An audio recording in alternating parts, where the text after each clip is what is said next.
Hello guys, तो आज हम लोग वेक्टर का लेक्चर 14 में एंटर करने वाले हैं और आज का भी हम लोग का टॉपिक है न्यूमेरिकल करना। ठीक है, तो पिछला लेक्चर में भी हम लोग न्यूमेरिकल किए थे, लेकिन अगर आप लोगों को थोड़ा बहुत भी डाउट होगा तो सारा डाउट हम लोग इस लेक्चर में क्लियर कर लेंगे। ठीक है, सारा डाउट आप लोगों का क्रिस्टल क्लियर हो जाएगा। ठीक है, आप लोग को बहुत ही बेहतरीन वे से सिखाऊंगा, लेकिन आप लोग यह तो बिल्कुल मत सोचना कि इसमें न्यूमेरिकल पिछला लेक्चर के जैसे ही करने वाले हैं। आप लोग कुछ नया कॉन्सेप्ट भी दूंगा, ठीक है, जो कि आप लोग को बहुत ही मजा आने वाला है। तो ये लास्ट लेक्चर भी हम लोग न्यूमेरिकल करेंगे, उसके बाद जो है हम लोग नेक्स्ट लेक्चर से हम लोग वेक्टर अलजेब्रा का मल्टीप्लिकेशन ऑफ टू वेक्टर में एंटर करेंगे, जिसमें हम लोग डॉट प्रोडक्ट और क्रॉस प्रोडक्ट के बारे में बेसिकली सीखेंगे। ठीक है, वो हम लोग का लास्ट टॉपिक होगा। और वेक्टर प्रोडक्ट यानी क्रॉस प्रोडक्ट जब हम लोग सीखेंगे तो डायरेक्शन वगैरह कैसे लिया जाता है ये आप लोगों को मैं बहुत ही मजेदार वे में सिखाऊंगा। क्लियर? चलिए, तो अभी हम लोग न्यूमेरिकल के थ्रू एक कॉन्सेप्ट लेने वाले हैं, ठीक है, जो कि आप लोग को बहुत ही मजा आने वाला है। तो चलिए देखते हैं। जैसे मैं अगर आप लोग को एक क्वेश्चन दूं कि F1 फोर्स है आपके पास, ठीक है, मान लीजिए 30 न्यूटन, एंगल है 30 डिग्री, ठीक है, नॉर्थ ऑफ ईस्ट, ठीक है, ईस्ट से नॉर्थ की तरफ, ठीक है, नॉर्थ ऑफ ईस्ट, ठीक है। चलिए, F2 फोर्स कितना दिया हुआ है? F2 फोर्स है मान लीजिए 50 न्यूटन, एंगल है आपका 60 डिग्री, ठीक है, नॉर्थ ऑफ वेस्ट। और आप लोग को इसमें क्या फाइंड आउट करने बोला गया है?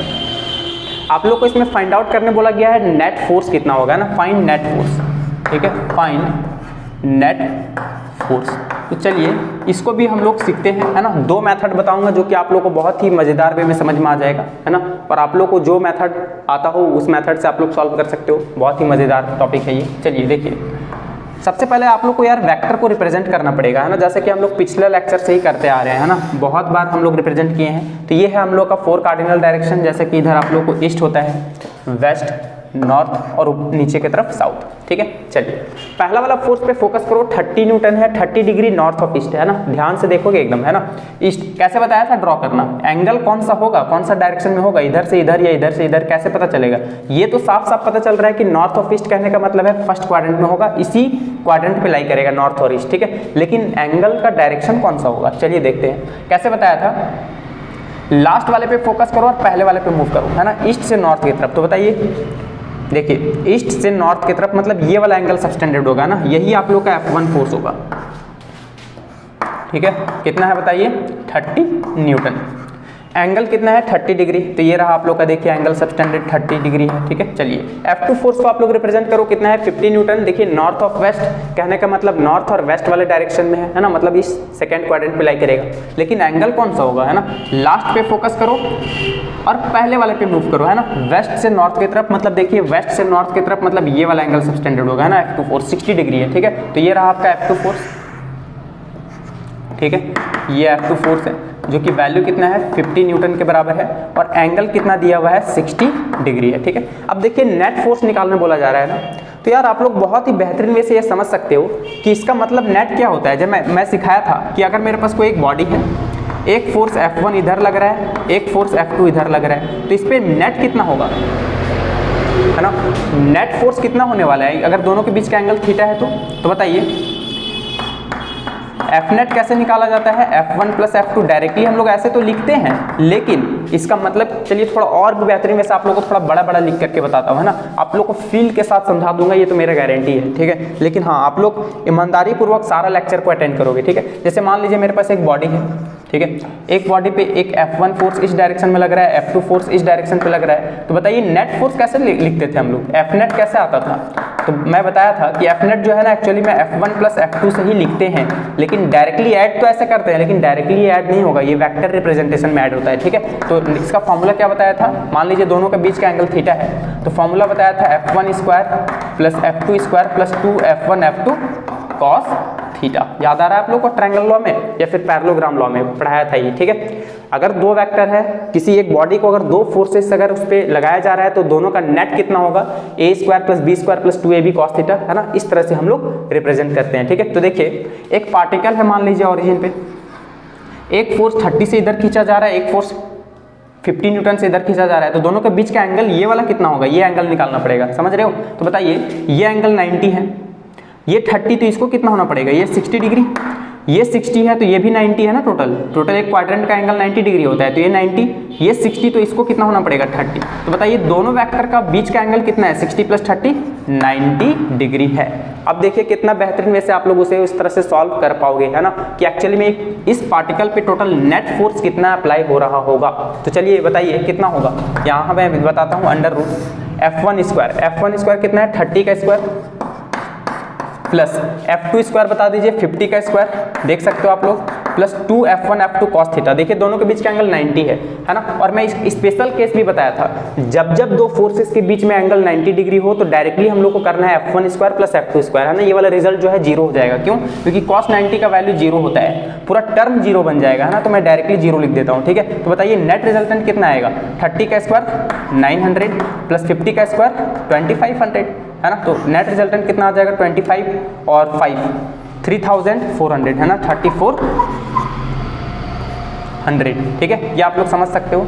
अब देखिए 100 का तो 10 निकल जाएगा, अब 34 का कितना निकलेगा, देखिए 34 का आप लोग प्राइम फैक्टराइजेशन कर लो, 2 1 2 17 बार में, है ना। ये निकलने ही वाला नहीं है, ठीक है, ये निकलेगा ही नहीं, ठीक है। तो 100 का सिर्फ 10 निकल जाएगा, यानी 10 अंडर रूट 34 न्यूटन, ये आने वाला है नेट रिजल्टेंट। क्लियर है ये बात। लेकिन यार ये तो हम लोग इस तरह से निकाले ना, लेकिन अगर हम लोग चाहते तो इस तरह से भी ऐड करके निकाल सकते थे। बोले हाँ यार ये तो हम लोग सोचे ही नहीं, है ना, कि एक्चुअली में F1 प्लस F2 कैसे करें। तो बताइए, कंपोनेंट करना तो सिखाया था ना मैं आप लोग को बहुत बेहतरीन वैसे। तो चलो बताओ कि F1 फोर्स का कंपोनेंट कितना आएगा। देखिए थीटा इसके साथ टच है ना, 30 डिग्री इसके साथ है, तो 30 cos 30 डिग्री। बताइए cos 30 का वैल्यू कितना होता है, √3/2, है ना। तो √3/2 मतलब 30 इंटू √3/2, 2 से कट जाएगा 15 बार में, तो इधर आ जाएगा 15√3 आएगा। क्लियर है ये बात। इसका y कॉम्पोनेंट कितना आएगा यार जरा बता दो ये भी हमको, ठीक है।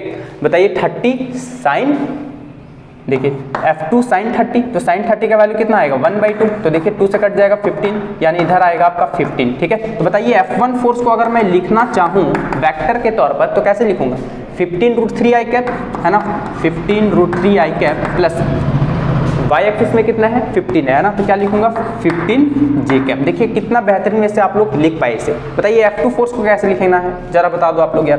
देखिए थीटा है 60 डिग्री, तो x कंपोनेंट इसका cos वाला आएगा, है ना, तो 50 यानी F2 cos 60, और cos 60 का वैल्यू कितना होता है 1/2 होता है ना, 1/2। तो बताइए 50 इंटू 1/2 कितना आ जाएगा 25, है ना। तो देखिए इधर का कंपोनेंट आ जाएगा 25 न्यूटन, है ना, इधर का कंपोनेंट कितना आ जाएगा 25 न्यूटन। इसका बताइए y कंपोनेंट कितना आएगा, मैं यहाँ पर बता रहा हूँ, देखिए यहाँ सॉल्व करके बताता हूँ कितना आ जाएगा। F2 का वैल्यू मैं यहाँ पर लिखूंगा अभी, ठीक है, यहाँ पर सॉल्व करके बता रहा हूँ। F2 यानी F2 का वैल्यू है 50, इसके साथ साइन वाला ट्रिग्नोमेट्री फंक्शन आएगा क्योंकि इसके साथ थीटा टच ही नहीं है ना, तो साइन 60, और साइन 60 का वैल्यू कितना होता है बता दो जरा,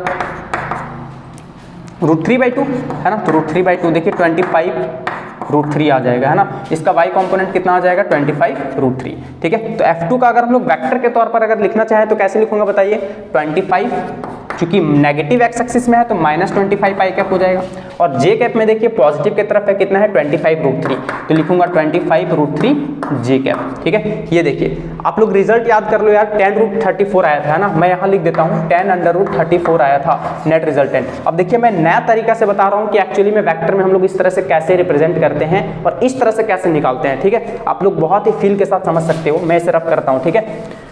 चलिए आप लोग को मजा आने वाला है इसमें, हर एक बार आप लोग को एक नया कॉन्सेप्ट देने की कोशिश कर रहा हूँ, ठीक है। आप लोग ध्यान दीजिएगा इस चीज़ को। चलिए अब Fnet निकालने बोला गया था ना, Fnet, तो हम लोग तो जानते हैं Fnet कैसे होता है, बताइए F1 प्लस F2, देखिए F1 प्लस F2, बताइए F1 का वैल्यू कितना था 15√3i कैप, देखिए 15√3i कैप प्लस F2 का वैल्यू कितना था, अच्छा इसका लिख लीजिए 15√3i कैप और 15j कैप, है ना, प्लस बताइए F2 का वैल्यू कितना है -25 i कैप, देखिए -25 i cap plus 25√3j cap, ठीक है। आप लोग समझ सकते हो इसको। चलिए देखिए अब i कैप और i कैप के साथ ऐड हो जाएगा, यानी 15√3 -25, देखिए एक साथ कर लीजिए, इसका i कैप हो जाएगा, ठीक है, प्लस j कैप वाला j कैप के साथ ऐड हो जाएगा, देखिए कितना आ जाएगा 15 प्लस 25√3, है ना, j कैप। अब बताइए ये आपका आ गया F1 प्लस F2 Fnet, लेकिन ये वेक्टर के तौर पर आया, इसका मैग्नीट्यूड जब निकालेंगे ना तो इतना ही आने वाला है। कैसे निकालेंगे मैग्नीट्यूड जरा बताओ। तो बताइए Fnet का अगर हम लोग मैग्नीट्यूड निकालना चाहें तो क्या बताया था, √i कैप का कोफिशिएंट का स्क्वायर प्लस j कैप का कोफिशिएंट का स्क्वायर। तो बताइए i कैप का कोफिशिएंट का स्क्वायर कितना आएगा 15√3 -25 का स्क्वायर प्लस जे कैप का कोफिशिएंट का स्क्वायर कितना आ जाएगा 15 + 25√3 का होल स्क्वायर। अब यार आप लोग a - b का होल स्क्वायर और फिर a + b का होल स्क्वायर तो बहुत ही बेहतरीन वैसे जानते हो, है ना, सॉल्व तो इजीली कर पाओगे। चलो बताओ कितना आ जाएगा। 15 का स्क्वायर कितना हो जाएगा 225 × √3 का स्क्वायर 3। तो बताइए 225 × 3 कितना आ जाएगा 5 3 15 का 5 1 हाथ में 3 2 6 7 और 3 2 6 675 आएगा, है ना। यानी a स्क्वायर + b स्क्वायर 25 का स्क्वायर 625 माइनस 2ab। तो देखिए 2 × 15√3 × 25 देख सकते हो, प्लस मैं इधर नहीं लिख रहा हूँ, है ना, नीचे ही लिख रहा हूँ। चलिए यहीं पर लिख देता हूँ मैं, प्लस a स्क्वायर 15 का स्क्वायर कितना हो जाएगा 225 प्लस b स्क्वायर मतलब 25 का स्क्वायर 625 और 625 × √3 का स्क्वायर 3 हो जाएगा ना। तो 625 × 3 5 3 15 का 5 1 हाथ में 3 2 6 7 और 6 3 18 1875 आएगा, है ना, 1875। देखिए a स्क्वायर + b स्क्वायर कर दिया प्लस 2ab यानी 2 × 15 × देखिए 25√3। देखिए ये कट जाएगा ना, -2 × 15√3 × 25 और ये +2 × 15 × 25 × √3, है ना। एक्चुअली में सारा दोनों टर्म कट जाएगा ये। अब बताइए सॉल्व करने पर कितना आएगा। आप लोग सॉल्व कर सकते हो, मैथमेटिक्स तो आप लोग को आता ही है, ठीक है। मैं तो ऐसे ही फटाफट सॉल्व कर देता हूँ ताकि आप लोग को एक फील दिला सकूँ कि एक्चुअली में ये आंसर इतना ही आने वाला है, ठीक है। चलिए बताइए कितना आएगा 675 + 625 क्या क्या बच गया पहले मैं लिख देता हूँ, है ना। 675 + 625 225 + 1875। चलिए सबको ऐड कीजिए, बताइए कितना आने वाला है, जल्दी फटाक से ऐड करके बताओ यार कितना है। देखो 1875 मैं यहाँ पर कर दूँ, चलिए इसे मैं रफ करता हूँ, ठीक है। यहाँ पर मैं लिख के बताता हूँ कि एक्चुअली में कितना आने वाला है, ठीक है। 1875 225 देखिए 225 है, फिर 625 है और ये 675 है। बताओ 5 20 का 0 2 हाथ में, देखिए 7 और 7 14 16 18 19 20 का 0 2 हाथ में, 6 और 6 12 12 और 6 18 19 20 22 और 2 24 2 हाथ में, है ना, 2 और 1 3 3400 आ जाएगा। देख लीजिए, है ना, कितना आ गया 3400। अब बताइए 100 का तो 10 स्क्वायर रूट से बाहर निकल जाएगा और √34 बच जाएगा। देखिए नेट रिजल्टेंट जो है ना 10√34 ही आया है। तो देखो जब भी ऐसा क्वेश्चन दिया जाए तो अब आप लोग को फील के साथ एकदम समझ में आना चाहिए कि एफनेट कहने का मतलब क्या होता है ना। अगर एफनेट निकालने बोला जा रहा है ना तो डायरेक्टली हम लोग वेक्टर के तौर पर तो हम लोग ऐसे लिखते हैं F1 + F2, लेकिन इसका मतलब ये नहीं कि इसको डायरेक्टली ऐड कर देना है, ये वेक्टर के तौर पर एडिशन है ना। कहने का मतलब है आई कैप और जे कैप के टर्म में जब इसका मैग्नीट्यूड निकालेंगे ना तो एक्चुअली में कैसे निकलता है √F1² + F2² + 2F1 F2 cos theta. अब आप लोग ये ना एकदम फील के साथ समझ में आया होगा आप लोग को, एकदम फीलिंग के साथ, है ना, एकदम मस्त लगा होगा, है ना, कि यार हाँ कुछ तो सीखने को मिला है, ठीक है, कि एक्चुअली में इसका मीनिंग क्या है ना। इसका मीनिंग ऐसा नहीं कि डायरेक्टली 30 + 50 80 कर दे, नहीं, क्योंकि कुछ एंगल पे है। तो एंगल पे है तो या तो हम लोग के पास ये वाला फॉर्मूला है √F1² + F2² + 2F1 F2 cos theta, और थीटा कौन सा होता है दोनों वेक्टर के बीच का एंगल। क्लियर है बात। या फिर हम लोग वेक्टर के तौर पर आई कैप जे कैप के फॉर्म में लिख लेंगे यूनिट वेक्टर के तौर पर और उसको ऐसे ही ऐड करके उसका मैग्नीट्यूड निकाल देंगे। दोनों का मीनिंग एक है और दोनों में आंसर क्या आएगा सेम आएगा। तो गाइज उम्मीद करता हूँ कि ये वाला आप लोग को समझ में आया होगा। तो सबसे पहले आप लोग इसे नोट कर लें, फिर हम लोग आगे देखते हैं, ठीक है। चलिए उम्मीद करता हूँ कि आप लोग नोट कर चुके होंगे, ठीक है। अब देखिए आप लोग को फील तो आ गया होगा, लेकिन फिर भी एक थोड़ा सा पॉलिश मार देता हूँ मैं ना, ताकि सारा जो कचरा भरा हुआ है दिमाग में वो सारा निकल जाए और पॉलिशिंग हो जाए उसका, है ना, कि मैं एक्चुअली में बोलना क्या चाह रहा था, ठीक है। इतना देर से तो क्या क्या बोला वो आप लोग को समझ में आना चाहिए, और नहीं आया होगा तो ये वाला मैं आप लोग को 2 मिनट का समय दीजिए, आप लोग को समझ में आ जाएगा, है ना, एकदम क्रिस्टल क्लियर हो जाएगा। जैसे मैं क्या बोलना चाह रहा था कि जैसे सपोज दैट कि मेरे पास एक पार्टिकल पे फोर्स लग रहा है, इधर F1 फोर्स और इस डायरेक्शन पे F2 फोर्स लग रहा है, ठीक है। जैसे सपोज दैट कि यहाँ पर है आपका सपोज दैट 60 डिग्री और ये वाला एंगल 30 डिग्री, ठीक है। तो यार आप लोग को अगर बोला जाए ना कि बताओ इस पार्टिकल पर नेट फोर्स कितना लग रहा होगा, ठीक है, तो आप लोग के पास ना 2 उपाय बनाने का, 2 तरीका है, ठीक है। या तो यार आप लोग इन दोनों वेक्टर के बीच का एंगल निकाल लो, ठीक है, जैसे F नेट निकालना है ना, इस पार्टिकल पे टोटल नेट फोर्स कितना लग रहा है, तो या तो आप लोग ये वाला फॉर्मूला लगा लो, देखो लिखते तो हम लोग ऐसे हैं F1 प्लस F2, लेकिन ये एक्चुअली में वेक्टर रिप्रेजेंटेशन है ना, वेक्टर रिप्रेजेंटेशन।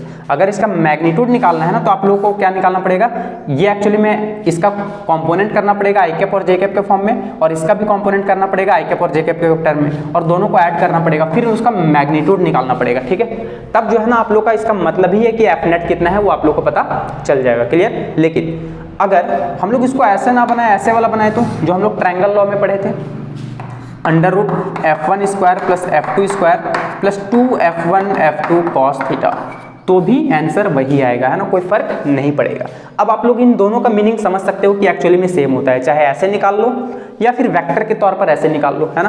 क्योंकि हम लोग उस टाइम यूनिट वेक्टर के बारे में नहीं पढ़े थे, इसलिए हम लोग ऐसे निकालते थे, है ना। अब हम लोग ऐसे भी निकाल सकते हैं। कल के दिन देखिए बहुत सारा क्वेश्चन बन सकता है, मान लो ऐसा बोल देगा, है ना, कि बताओ फाइंड F1 प्लस F2, ठीक है। तो ऐसे निकालने बोला जा रहा है ना, तो एक्चुअली में इसका कंपोनेंट करना पड़ेगा आई कैप और जे कैप में, F2 का भी कंपोनेंट करना पड़ेगा आई कैप और जे कैप में, और दोनों को ऐड कर देना पड़ेगा, क्लियर है ये बात। चलिए अब दूसरा, अगर मान लो ऐसे बोल दिया F1 माइनस 3F, तो इसका मतलब है कि F1 का कंपोनेंट कर लो आई कैप जे कैप के टर्म में, और F2 को 3 से मल्टीप्लाई कर दो तो इसका मैग्नीट्यूड में चेंजेस आ जाएगा। ये बात आप लोग समझ सकते हो, ठीक है। और इसको जो है सब्ट्रैक्ट कर देना है, फिर बहुत ही बेहतरीन वैसे आप लोग को समझ में आना चाहिए। ये सब हम लोग न्यूमेरिकल कर चुके थे पिछला लेक्चर में। थर्ड क्वेश्चन, अगर आप लोग को पूछ लिया जाए कि बताओ एफ नेट कितना है, एफ नेट, तो एफ नेट कहने का मतलब है ना F1 प्लस F2 जो आप लोग निकाल के रखे हो पहले से, उसका मॉड ले लो, मॉडुलस निकाल लो, है ना, मैग्नीट्यूड निकाल लो, तो आप लोग का एक्चुअली में एफ नेट पता चल जाएगा कि इस पर नेट फोर्स इफेक्टिव कितना आ रहा है। या फिर यार F1 का स्क्वायर प्लस F2 का स्क्वायर, और दोनों के बीच का तो एंगल पता है, ये 30 तो ये 60 और ये 60 तो ये 30, दोनों का मिला करके दोनों के बीच का एंगल 90 डिग्री आ जाएगा। मतलब कुल मिला करके दोनों वेक्टर के बीच का एंगल पता होना चाहिए, तो हम लोग ये वाला फॉर्मूला से भी निकाल सकते हैं, ठीक है। ये आप लोग को फील के साथ समझ में आ रहा होगा, और उम्मीद करता हूं कि आप लोग को बहुत ही बेहतरीन वे से समझ में आया होगा, ठीक है। अगर नहीं आया होगा तो आप लोग कमेंट सेक्शन में कमेंट कर सकते हो, फिर आप लोग को एक बढ़िया लेक्चर प्रोवाइड करवाया जाएगा, है ना, जो कि आप लोग को पूरा फील के साथ समझाऊंगा।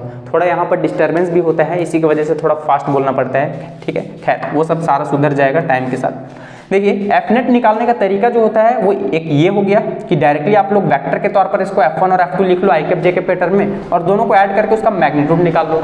या फिर दोनों वेक्टर जो दिया हुआ है ना वैल्यू, एक्चुअली में उसका मैग्नीट्यूड निकालने के लिए कैसे करते हैं कि कितना नेट फोर्स लगेगा, under root F1 square plus F2 square plus 2F1 F2 cos theta. अब आप लोग को फील के साथ समझ में आया होगा, है ना।